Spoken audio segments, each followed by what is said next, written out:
ওয়াল আসর, সময়ের কসম।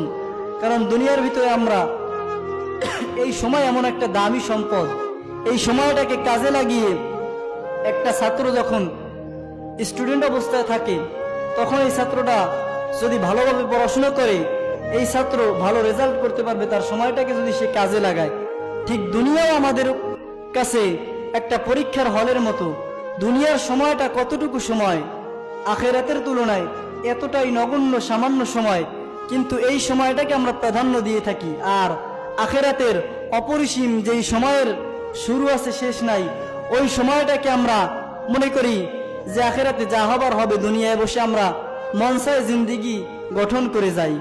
এজন্য আমরাও যদি সফল হতে চাই এই চারটা গুণ আমাদের ভিতরে অর্জন করতে হবে আর সময়টাকে আমাদের কাজে লাগাতে হবে। অনেক মানুষ দেখা যায় দোকানে বসে সারাদিন মানুষের গীবত শিকায়ত করি, জবান দিয়ে কত মিথ্যা কথা বলি, অহেতুক কথা বলি, অথচ এই জবানটা দিয়ে আপনি ইস্তেগফার করুন, আপনি আল্লাহর জিকির করুন।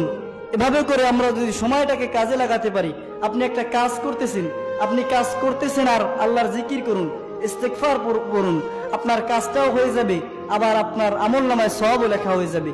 এজন্য সময়ের অপচয় আমরা না করি। সর্বক্ষেত্রে আল্লাহ রাব্বুল আলামিন আমাদেরকে সময়ের মূল্যায়ন করার মতন তৌফিক দান করুন। আর এই চারটা গুণ আমাদের ভিতরে আল্লাহ রাব্বুল আলামিন অর্জন করার মতন তৌফিক দান করুন।